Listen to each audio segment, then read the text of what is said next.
Let's see if we're live on YouTube. Nope.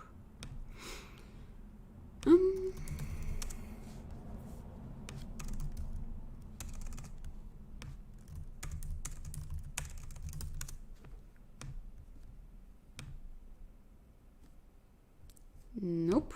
Not live on YouTube yet. Or are we? Are we? Or maybe we are. Nope.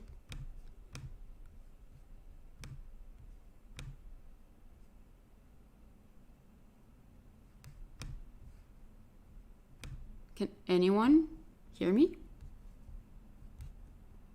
I'm not sure I'm live.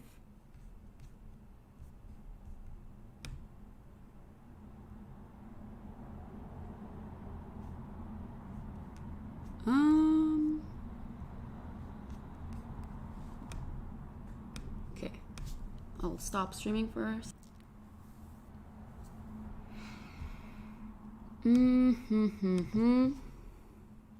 Let's see if it works now.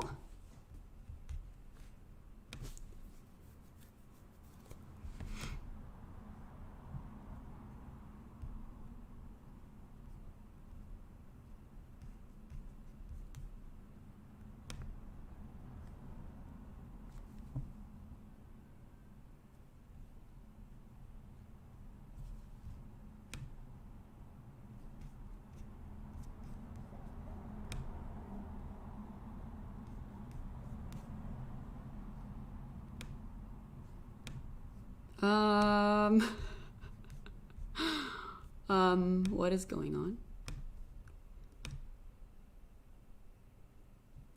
Oh, here we have it. Oh, we're live. Awesome. Okay, I couldn't find back the stream on YouTube anymore. So it suddenly disappeared. I don't know where it went, but I found it back somehow. I don't know what happened, to be honest. You can hear me? Okay, awesome. Because I refreshed it several times and I couldn't see that I was live, or the stream just disappeared. Okay. Okay, I'm glad we're live now, and I can see that we're live, but also on Twitch. That's awesome. That is awesome. All right, great. So, welcome guys. Welcome guys. How is everyone doing today? I hope you're having a wonderful day. And yeah, so for this week's theme, it's going to be about openings. And for today, we will be having a look at the Najdorf with the black pieces. Personally, I have never played Najdorf actually, so I'll try to explain it as good as I can, yeah, as long as you guys follow along and work with me, I'm sure it's gonna be a good class. So yeah, I believe that it's gonna be just great. Okay, so I have picked 3 variations in the Najdorf that white could play and how black will react to that. And then to finish off, I have 1 game played between Anand, you guys should all know him, and play between Anand and Karjakin, Sergei Karjakin, in Week aan Zee in 2007. So that's 1 game I picked, and yeah. All right, so let's have a look at the first variation. So the Najdorf, it's a Sicilian, and it goes e4, c5, and after knight f3, there's d6. Sorry, you often play the Sicilian. Cool. All right, awesome. Yeah, I also used to play the Sicilian all the time, but then I switched over to e5. But hey, maybe after today's class, we're all gonna play the Najdorf. I mean, personally, with the white pieces, I hate to play against the Najdorf because I always have a bad result against it. So maybe I'll switch over to Najdorf. All right, d6. Now after d4, we trade off. And knight f6, attacking the e4 pawn, and white goes knight c3, protecting that pawn. And now how does a Najdorf go? a6. So a humble little move, not really humble, but what is this move actually doing? It's kind of blocking potential knight b5 or bishop b5, which could be annoying in some variations. But also, this move is preparing black to push b5. So that's very important, and that's why a6 is played here. So to push b5. And from there, black can just simply develop his pieces, most likely knight to d7, bishop to b7, and a rook on c8. But most importantly, to push a b5 pawn. All right. Now 3 variations that white could play here. That is, of course, here bishop g5. I already made the move. But also bishop to e3 or bishop to e2. And let's have a look at bishop g5 first. Bishop to g5, here black also has different ways to respond to it. But the most played moves are e6 or knight b to d7. Okay, let's have a look at knight b to d7 first. Developing the knight, which makes sense. And now a typical move for white to play against the Najdorf is f4. f4 is gaining also some space and controlling the center a bit. And after f4, the plan of white is to go queen f3 and then castle long. And white, of course, wants to play on the center and also on the king side. And both sides are gonna castle opposite-sided, and it's gonna be very aggressive in some variations. So Najdorf is actually a very aggressive opening. If you're an aggressive player, then go for it. If you're a positional player, then take it slow. So f4, preparing queen f3. So now black goes queen to c7, developing the queen, and like I said, the queen wants to go to f3 and preparing to castle long. And black goes h6 to get rid of that bishop. But I'm not going to go too far in this. I'm mainly going to focus on e6 now instead of knight b to d7 because e6 is more played. So after e6, there is again f4. Again with the same idea to go queen to f3 and castle long. And here black has 2 ways to respond. So we can either go bishop to e7 or queen to b6. And queen to b6 is called the poison pawn variation because black is going to take that pawn on b2. And it's called poisoned because it's not really a free pawn because white will get some compensation for it in return. All right. So white goes queen to d2. So yeah, white is totally allowing black to take that pawn. Doesn't care about it, but white does care about the rook. So of course, it's got to make the move rook to b1. Unfortunately, fortunately for black, and unfortunately for white, the queen is not trapped because there's queen to a3. And now a move for white here typically is f5. Push that pawn and gaining some advantage on the center and the king side, and black goes knight c6, and it's about equal here. Again, here I'm not gonna go too far into it. There are a lot of theoretical moves here, but instead of queen b6, we could take it more slow with the move bishop e7. Just know after queen b6 you're falling into f5 and you're not actually winning that pawn because white has a lot of control over the center, and also white has more developed pieces. Also for the rook there was a half open b file. And black's pieces are not entirely developed. As you can see, the bishop on f8, the bishop on c8, and knight on b8, and the king hasn't castled yet. So there's definitely some compensation for white, and we did not win that pawn for free, because pawns are very important. So instead of queen to b6, we will go bishop e7. Have a nice evening too, Lorenzo. So bishop to e7.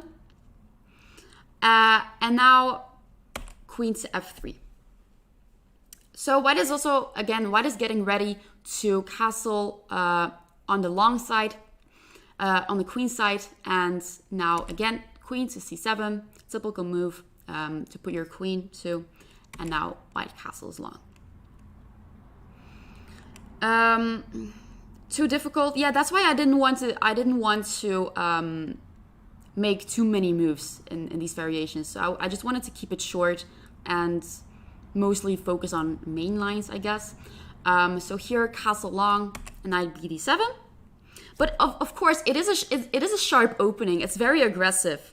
So you should know what you're doing, and you should definitely calculate some stuff. All right, now white is going to play g4 here. And you can see that white is already being very aggressive. So many pawns are pushed. G4 is pushed, f4 is pushed, e4, and white is definitely playing on a king side here. And black will, of course, play on the queen side. So what is the most logical move for black now? Can anyone tell me what you would play here with the black pieces? What is a logical move here after g4?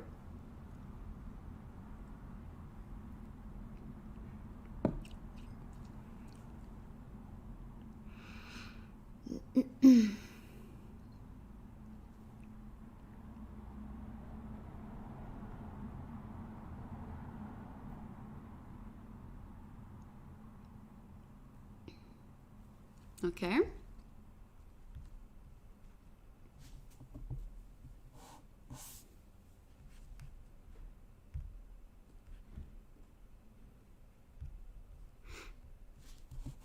Okay, I see castle.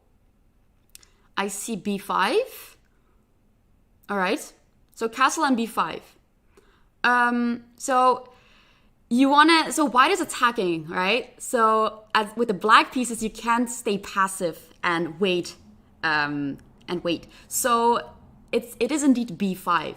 So we also gotta play actively. If you're gonna stay passive here, it's not gonna end well. So both sides gotta attack, and there's gonna be firework. So both sides are playing very aggressively. So b5, also trying to push b4. So you gotta be fast. You gotta be fast and try not to waste any moves. All right, now white could go several ways. I found a game played between two Dutch players. I end the variation here, but I'm gonna show you a game how it could go possibly. And it was played between Roland Pruisers and Luc van Wely, two Dutch players. And so Luc was black, I think. Yeah, Luc was black and Roland Pruisers was white. So he took on f6 and knight takes f6. Again, this is a possible way how it could go. Let's see how they played it. I think it was a blitz game. You'll see. So now g5. Okay, of course, white is pushing the pawns and is totally playing on the king side of black. So g5, attacking the knight. Knight will have to move, of course, to d7. And now h4. Pushing some more pawns. Yeah, knight d7. Good. All right. Now b4. Black is pushing as well. Pushing a pawn, white is pushing on the king side, black is pushing on the queen side. Now the knight moves, and we go bishop to b7, developing the bishop, and now knight to g3. Again, with the knight on e2, it's not doing much. By moving that knight to g3, you're also preparing to push f5. And we go g6, preventing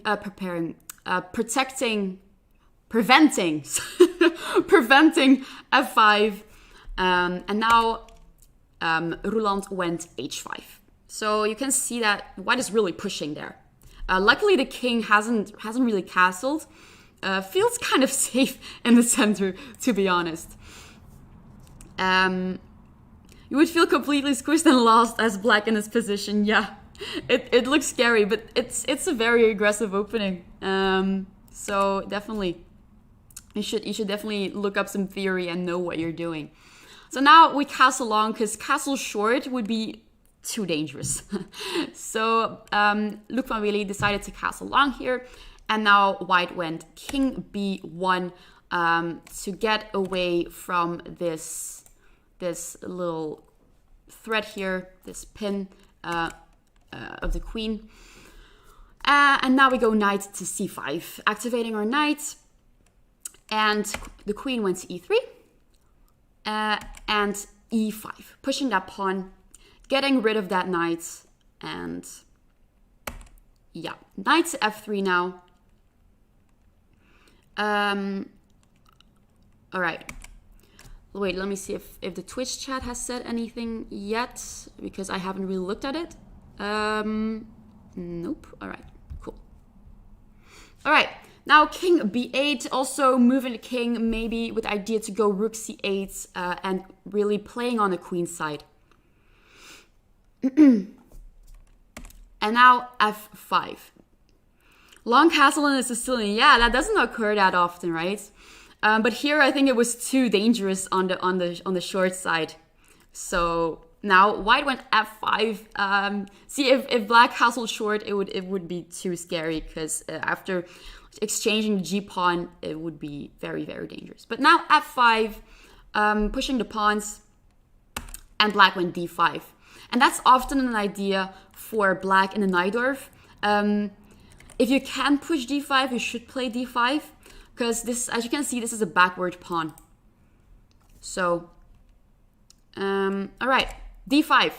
This is what Luc played. E takes d5 and bishop takes d5. Now, Roland Preusers made a mistake. He actually blundered, and he played f6, which is a big blunder.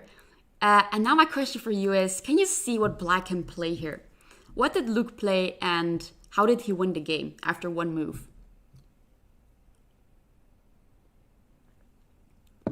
So, can you see it?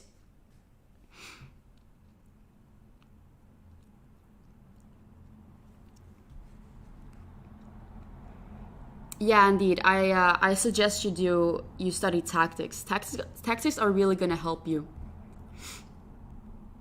Totally. Okay. I see many different answers. So yeah, this was a blitz game, and yeah, he blundered with f6.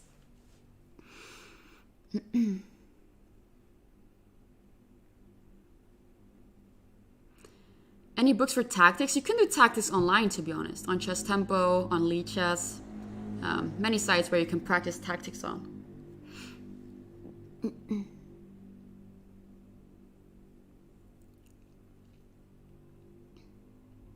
Okay. Okay, so let's see. Bishop takes a2. Bishop takes f3, someone says. d4, you mean e4, probably? Bishop takes knight. Knight to c6. Knight to c6? I don't think that's possible.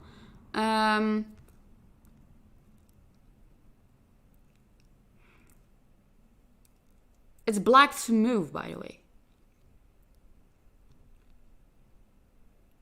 Knight to e6. Knight to e6, this bishop is hanging, by the way. But there's one move black can play, and I have already read the correct answer by many people.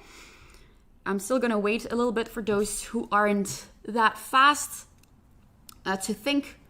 Yeah, it's a tactic you can do here, and after this move, you're winning immediately.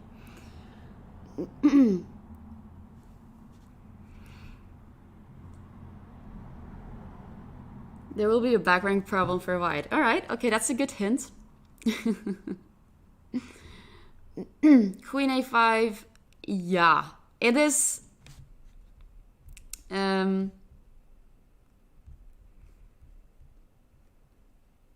Okay, you know what? Let's see. Let's have a look at it together. So what was the move again that someone suggested? Wait, let me scroll back. I think it was e4.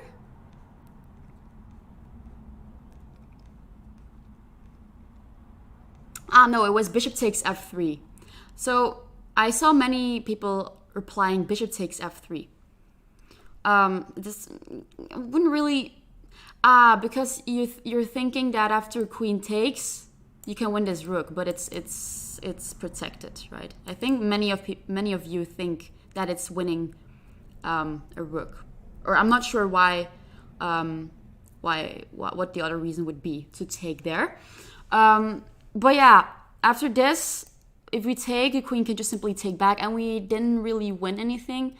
And we still have to get rid of that and this threat on e7. So I would definitely say that white is doing better here. But of course, the move that was suggested most is indeed f6 is indeed bishop takes a2. Bishop takes a2. Bishop takes to a2 with a check is important. And what happens after king takes? I think now it's easy. After king takes, well, I think everyone can see it. We can take this rook. And we just win that rook. But if the king does not take, if the king would go to c1, what happens then? What happens after king c1? So after king c1, we're protecting this rook. But what can black do now? Also tactical. It's a very nice move, actually. What can black do now?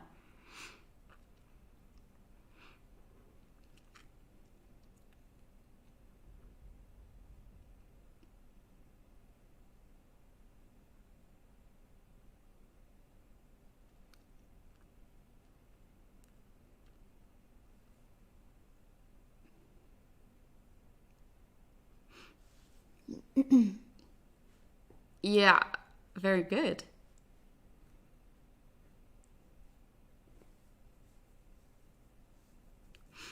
Okay. Easy? Yeah, indeed. Indeed. It's knight to b3. Knight to b3. And as you can see, the white pawn cannot take back this knight because it's pinned, unfortunately. So the move is indeed a knight to b3. And the only move for white here is actually to take that with the queen to get rid of this check. And now we just take this queen and black is just totally winning. So that's a very, very nice move. Someone asked, why not queen a5? Check first. Where exactly? Wait, after bishop takes a2 maybe? If king takes, you mean queen a5 now? That's also possible, but why not just take the rook immediately if you can? But of course, it's possible. After king b1, we take this. I think it's also possible. But yeah, taking the rook immediately is of course most logic, right? So that's why Roland Preusers resigned here after bishop takes a2, because I think he totally missed that, and I think it's really easy to miss such things in fast chess and blitz. But yeah, all right, this is what happened. If he didn't play f6, then it would be about equal. If he just didn't fall for bishop takes a2. All right.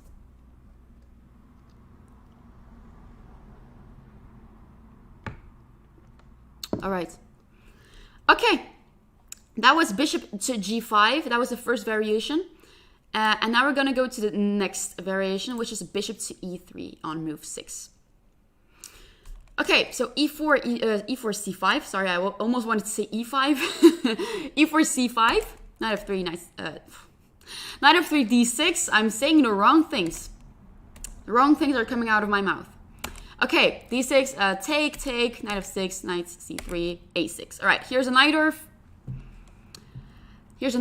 And now instead of bishop to g5, we go bishop e3. This is also a variation.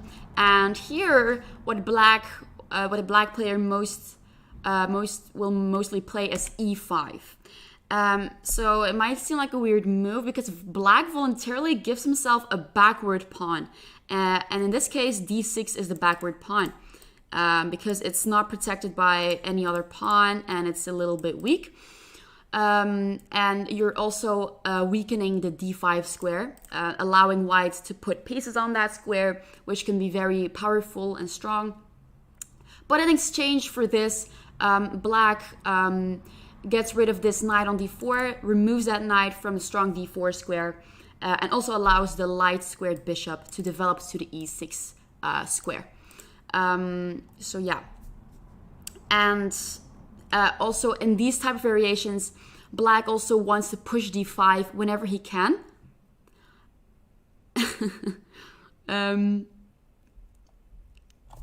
Okay. Yeah. So yeah, whenever you can push d5, you should push d5. That's the main idea when you push d5. All right, now knight of b3. Sorry, the wrong things are coming out of my mouth for some reason. I always... Okay, knight b3, but also knight f3 is possible here. But in this case, we're going to look at knight b3. And now bishop to e6. Like I said, we want to develop our bishop to the e6 square. And whenever we can, push d5. But that's not possible straight away. Now f3, bishop e7, developing the bishop and also trying to castle. You already feel like MVL after 10 minutes of Najdorf. Yeah, maybe one day we'll be as strong as the top level players, especially after this class. Bishop e7, queen d2, and yeah, again, black wants to castle short and white is gonna castle long, and it's gonna be again very aggressively.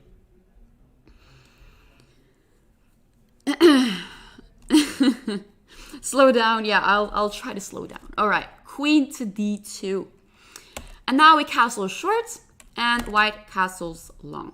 All right, so now we both know the idea, right? So black wants to push b5 and play on the queen side. White is going to push g4 and play on the king side. And this is very typically. All right, knight to d7. The reason why we go to d7 is also because the c5 square might come handy for this knight. And also this half open c file for the rook can be very useful. All right, now white goes to g4. Makes sense. And again, what is the most logic move here for black? And try not to play passively. That's the move b5. b5 after g4, both sides want to attack the kings, and you gotta be fast. Now g5, push attacking that knight. But what do we do? What do we do now? Black can go either b4 or knight to h5. Let's have a look at knight to h5 first. If you play knight to h5, that's a good move because this is more played nowadays. And what is it doing? Well, we're basically keeping the position somewhat closed, and it also slows down white's attack. So after knight to d5, we take, and after e takes d5, you already noticed that this pawn is no longer, well, it's still a backward pawn, but it's no longer weak, and there will no longer be any strong pieces on the d5 square. So after f6, we of course want to try to get rid of this pawn because it can be kind of dangerous. After white takes, we take back with our bishop, and we have now a half open f file, and we also got rid of this weak pawn on d6, which is very nice. And you might think, what is this knight doing on h5? It doesn't look active at all. It's just there. It's at the edge of the board. What are we going to do with this? Well, this knight can someday go to f4, because this could be a nice outpost for the knight, as the pawn on e5 is protecting that square. So it's not bad. It's not that bad. All right. So knight h5 is played more nowadays, but b4 is also possible instead of knight to h5.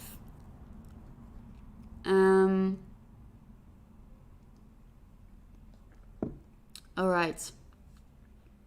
So b4. So what we're doing here is we're counter attacking. White attacks the knight on f6, and we're attacking the knight on c3.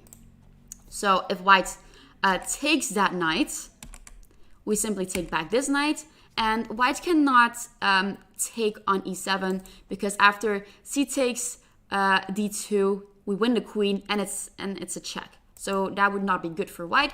So white will have to take that pawn back first, and now we take back this pawn.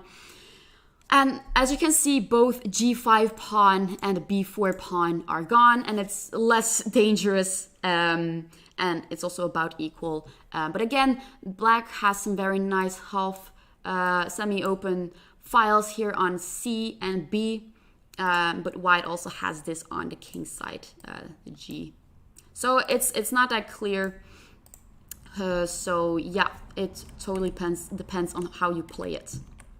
All right. But of course, instead of taking the knight on f6, white could also go knight to e2. This is also a possible move. And now knight to e8. Knight to e8 because, well, the knight is attacked and the knight on c3 is gone. So if we don't move that knight, we'll just simply lose it. I know it looks like a very passive move, but white also played a passive move, so it kind of compensates. All right, now f4, white is pushing. Do we have to memorize all of this? I know it's a lot, but there are a lot of variations actually in Najdorf. I'm trying to keep it simple, but it's pretty hard. But yeah, that's why I kept the shorter variations shorter.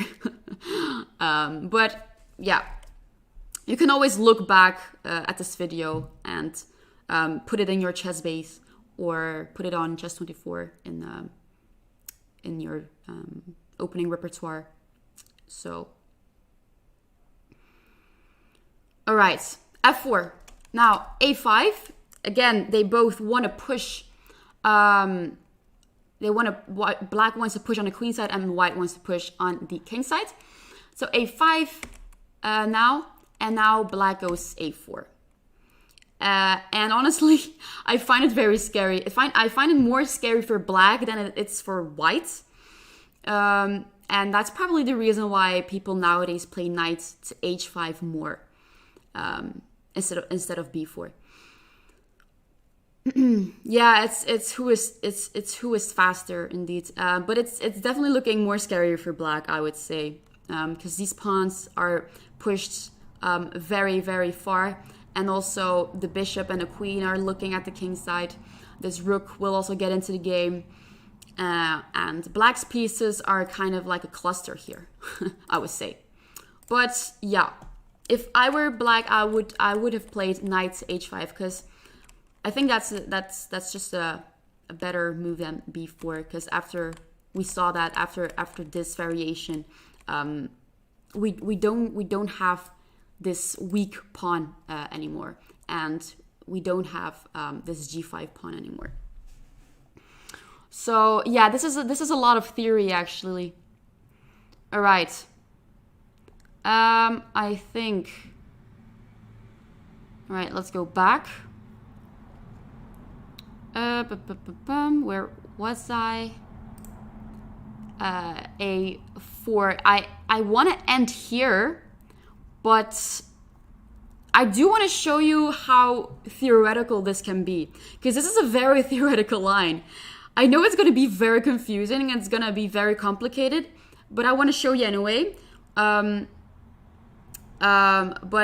okay, I'll just show you how it could go. So here white goes knight to d4.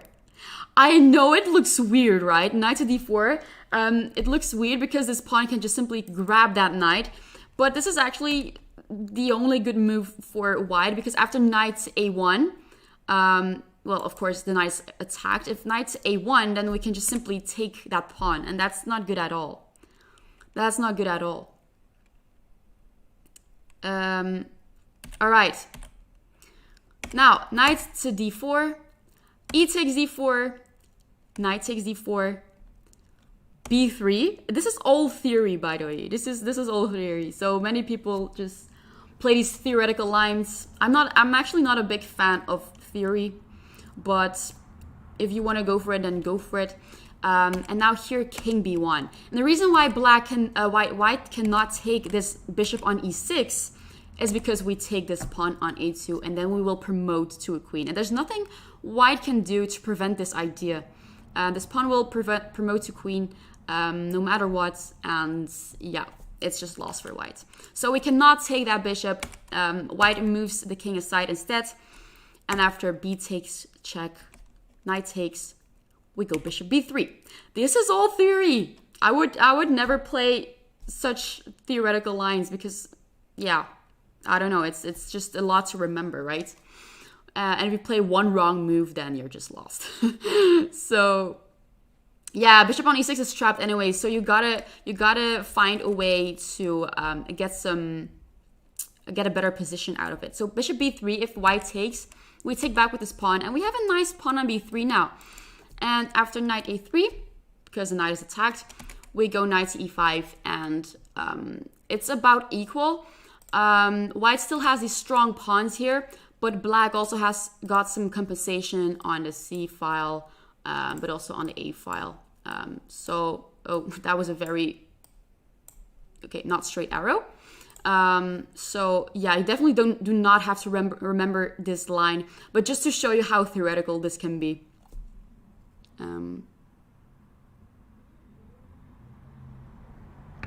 All right. Okay, now let's go to the variation bishop to e2.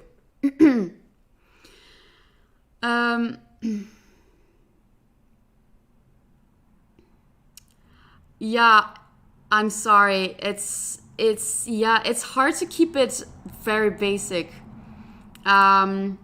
Yeah, I want to show you as much as I can, but it might be a lot. Yeah, I should have kept it more basic. Yeah.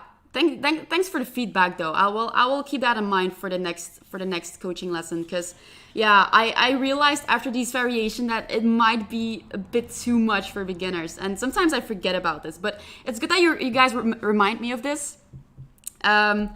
But yeah, it's indeed, it's complex, it's chess, but most of the people are right though. It's there are a lot of variations here, but Najdorf is very aggressive. You need to know a lot of variations, but of course I'll try to keep it more basic the next stream.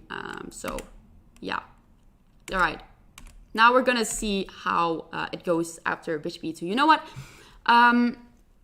After these three variation I showed, I will go over it again, but I'm just gonna show you the main lines. So I'm not gonna show you the many variations you can play. I'm just gonna show you the main lines, because yeah, I realize that it's a bit too much. Yeah, going a bit too fast, I know, but I only have 1 hour for this, so I want to show you as much as I can, but it's hard to also keep it basic. So yeah, I'm sorry.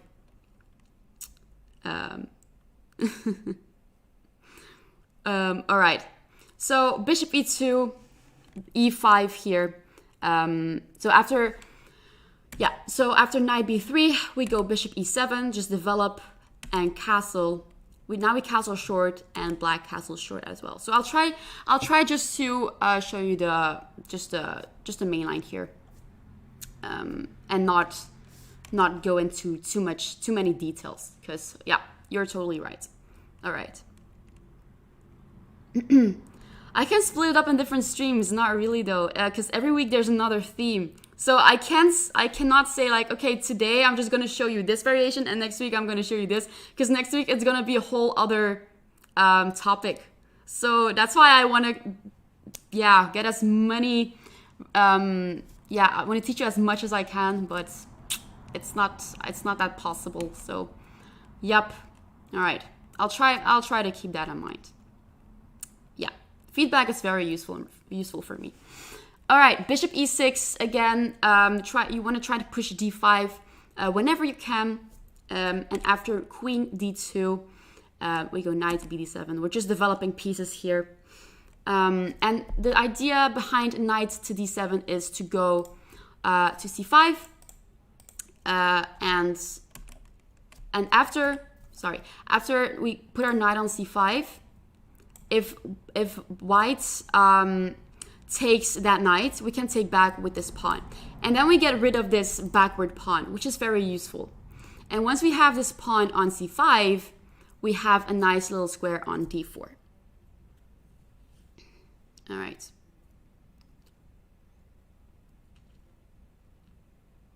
Okay. All right, knight bd7, and now a4. The idea behind a4 is just to stop b5. And now we go rook c8. But we could also go knight to b6. And knight to b6, the idea behind this is to go to c4. And you want to take one of those bishops. So if back that bishop, and if white doesn't do anything about it, we take this bishop on e3. And we win a bishop pair, one of the bishops. And black has a bishop pair then. So that's the idea behind knight to b6. So that's the end of this variation. See, I kept it short now. So I want to go over one of the. I'm gonna go over everything. I'm gonna go over bishop g5 again, but I'm just gonna show you I'm not gonna show you the variations in details. So it might be more clear now, I think. All right. All right. Let's go over it again. So the variation with bishop g5, e4, c5, and now a6. So here we call it, from here on we call it the Najdorf. So after a6, bishop g5, we go e6, also knight bd7, but we're going to look at e6 now.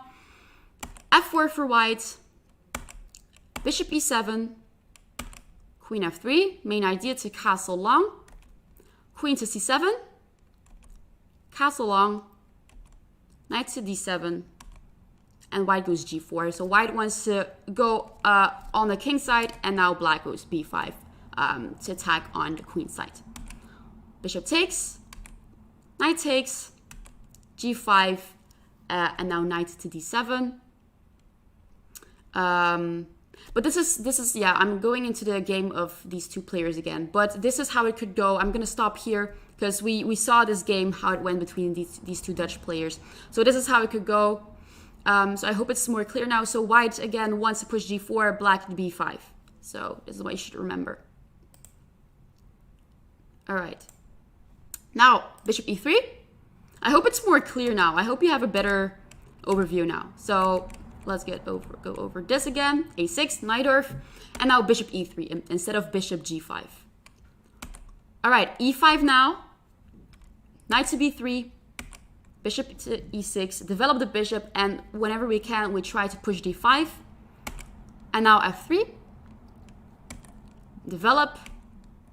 Developing the queen, and castle short, castle long.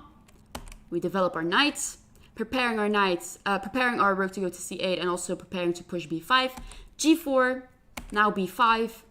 It's already getting aggressive. g5, we push b4. b4 is aggressive, but instead of b4, I suggest to play knight to h5, and after knight d5, we take that knight and take that pawn, and now we go f6, take, and we have this semi-open f file and also a semi-open c file for the rook, and we got rid of this weak backward pawn, and also there's no strong square on d5 anymore. So that's the theory behind bishop e3. All right. Okay, so now we're going faster, okay? And now with bishop e2, once again, after this, a6, Najdorf, we go bishop e2. So we had bishop g5, we had bishop e3, and white could also go bishop e2. And now e5, attacking that knight again. Knight to b3, bishop t7, castle short, bishop to e3, developing, bishop to e6, developing as well, queen d2, again pushing d5 whenever you can, knight to d7, a4 preventing b5, rook to c8, but better would be knight b6, because then you have a clear plan to go to c4 and to grab one of those bishops. And then you have a bishop pair. All right, so these were the 3 variations.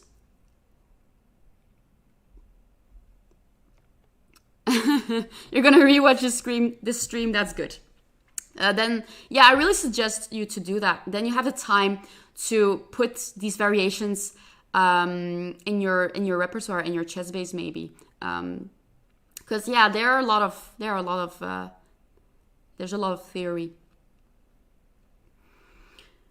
All right. No, we did not talk about a sacrifice on c3. No, not here. All right. Okay, now I'm going to show you a game played between Karjakin and Anand.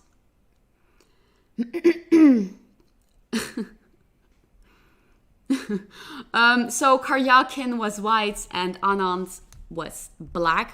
So this game was played in Wijk aan Zee in the Netherlands in 2007.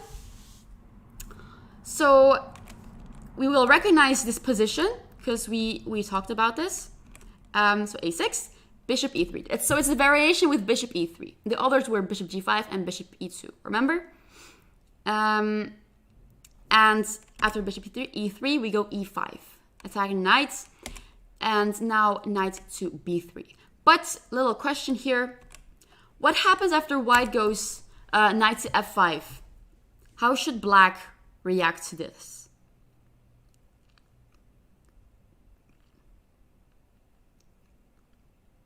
How should black react to this?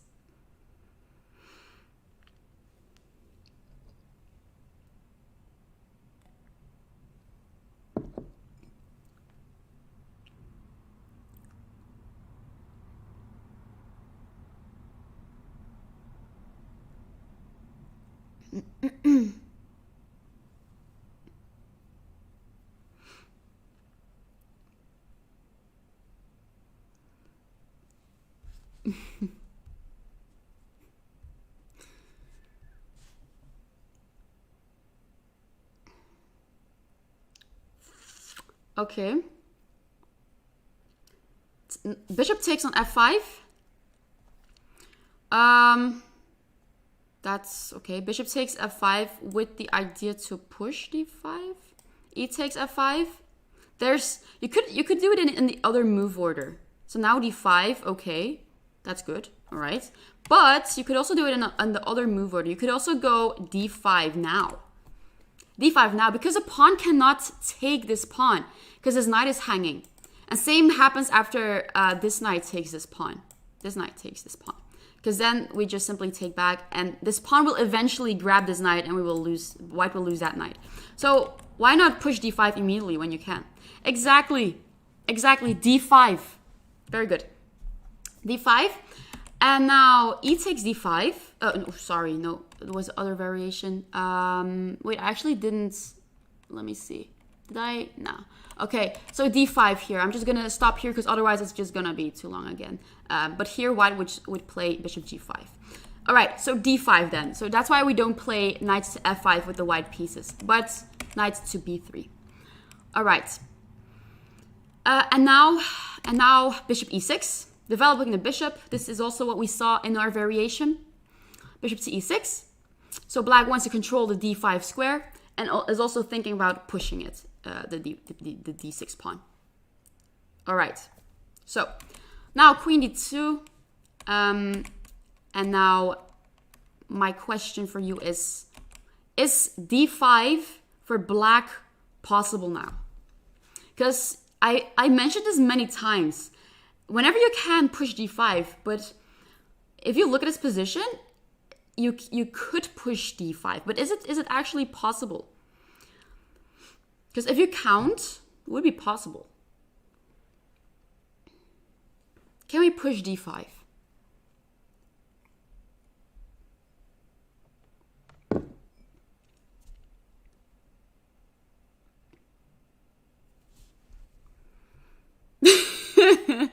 Yep, kinda, Ninja Man. Okay. What would you play here?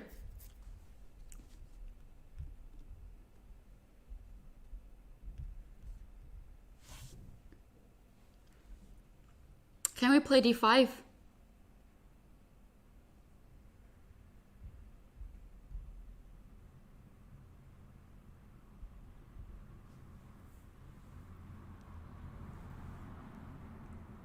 Some say yes, some say no. Yeah, you guys are... Yeah, indeed. There is castle long. Yeah. Yeah, exactly. So d5. It's not good now because after e takes d5, knight takes d5. Well, if you calculate it, well, if white takes back this knight, then okay, we take it back, and it looks that like everything is under control. But after knight takes, there is castle long. And now this knight is attacked 1, 2, 3 times, and it's protected twice. So we gotta do something about that. And how do we prevent losing that knight? We go bishop b4. And bishop b4 is basically pinning this knight to the queen. So they're not able to take that knight on d5. But white has another move here, and that is bishop c4. Unfortunately, there's not a bishop c4 move, and yeah. This wins a piece for white due to the pin on a d-file. And yeah, so you should be very careful with pushing pawns if you are lagging behind in development. So you should be very careful about this. Because we haven't developed all of our pieces, and yeah, keep in mind white can always castle long, and there will be a rook on d1. So we cannot push d5 here. Instead, knight to d7, typical move. And now white castled long, of course, and we go b5. This is our typical move. We want to basically calculate, yeah. But if you don't see that move, then it's also hard to calculate, right? But yeah, keep that in mind. b5, pushing on a queen side, and now f3. Bishop to e7. g4. So this position we have seen, right? We have seen this position with the g4 pawn and also this b5 pawn, and they will both push to attack the knights. Now we castle short, g5, and now instead of knight to h5, which was a variation, he went aggressively with b4. So here you can see that the d5 square for the knight is actually pretty obvious, right? After b4, we could actually go knight to d5. But why doesn't white occupy this square? I haven't asked you that before. But why can't white go knight to d5?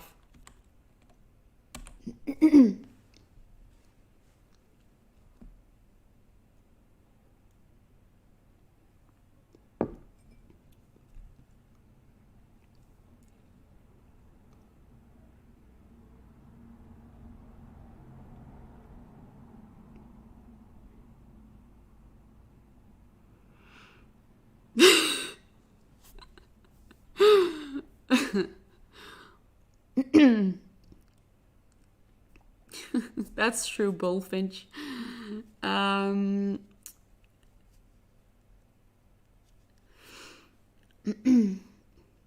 Well, we saw this earlier. We saw this earlier in one of these variations, because after knight takes, pawn takes, we repair our pawn structure, and that's basically why white prefers to go knight to e2, because there's more pressure on this pawn, and also this d5 square, which is very useful. So knight to e2. And now knight to e8, because, well, we don't really have another option. We saw this earlier, knight to e8, because otherwise we'll just lose our knight if we don't move it, because this knight has moved. All right, h4 now. All right, we saw the variation with f4, but here Karjakin went h4. So we saw this, right? F4 with f5, and it looked very, very scary. Very much scarier for black than for white.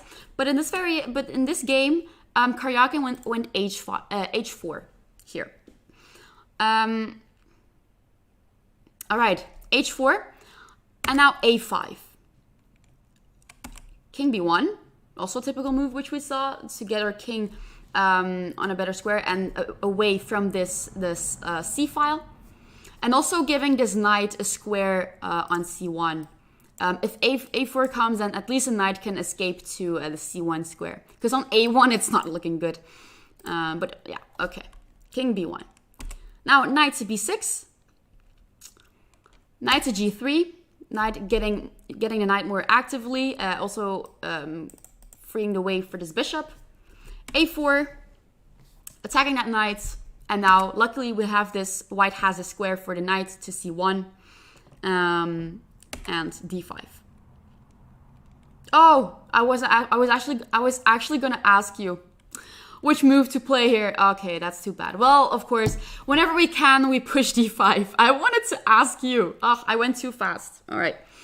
Okay, I clicked too fast. It wasn't on purpose. All right. So, of course, whenever we can, we push d5. And now it's possible because we have many pieces defending that square and that pawn. So we can push it, and we no longer have a backward pawn. All right, d5. And now bishop takes b6. Queen takes b6. And e takes d5. And now, interesting move by Anand. He went rook to d8, pinning that pawn, because if the pawn takes the bishop, the queen will be hanging. So, of course, you would have to have seen this move already before playing d5, that this move is possible, because we cannot take back this pawn, right? We can, because the queen and the rook are protecting this pawn. So, yeah, if we didn't have rook d8, then that would be pretty bad for this bishop, and white would have a passed pawn.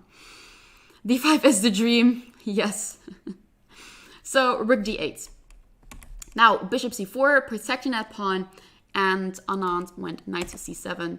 The knight on e8 was not actively placed at all, needed to be developed to c7 and attacking that pawn on d5 as well. Now, interesting move.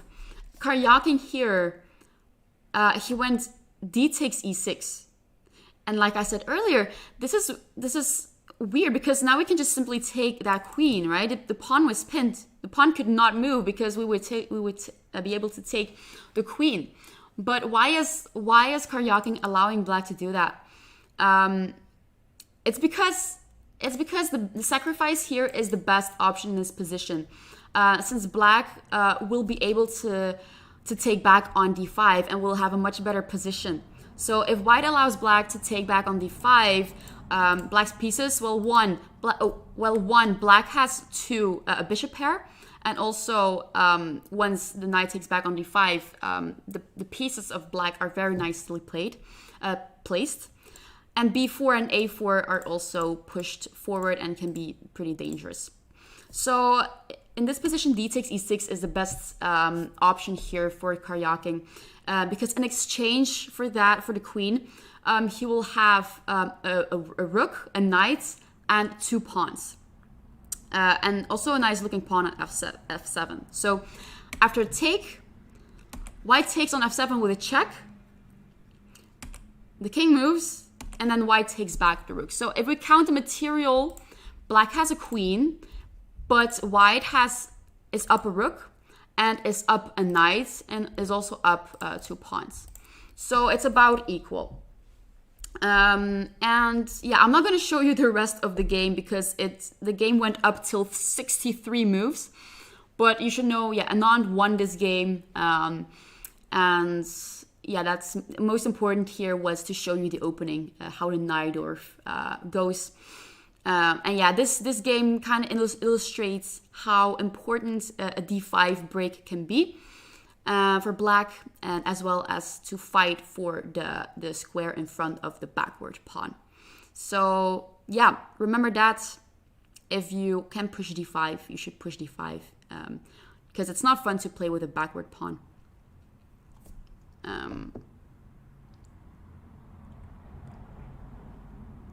Okay. Are there any questions? Are there any moves you want to, or any variations you want to see again? Because I know it was a lot. I know there were a lot of variations. But hey, I wanna go over some things again if you want to see that, because it's my mistake. I put too many variations in there without realizing that it was too much. But yeah.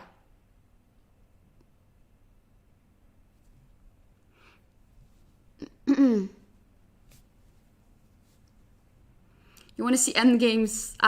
We actually did endgames previous week, so you can still find that back on CoChess. So yeah, we had many endgame themes. I covered pawn endings. There were also some streamers who did rook endings and queen endings and minor pieces endings, I think. So yeah, we covered different kind of themes in the endgame. So you can definitely look back at those videos. They will always be available. So that's nice.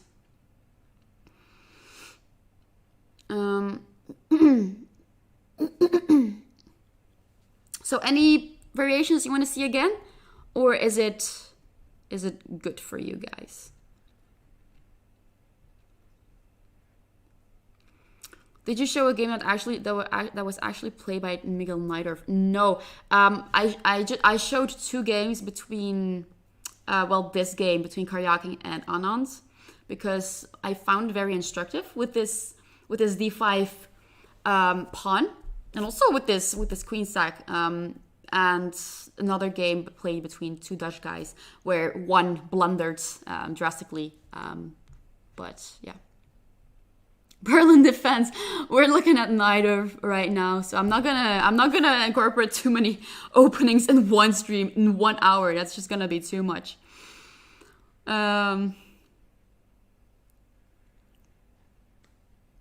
Yeah, definitely. I recommend rewatching this and then pausing the video and adding those variations in your repertoire, or yeah. All right. Have I ever played with Magnus? No. Which opening to defeat me? Definitely Najdorf. I don't have a good result against that. So I'm going to start playing Najdorf myself, to be honest. But there are so many variations. So I just suggest you, remember a few.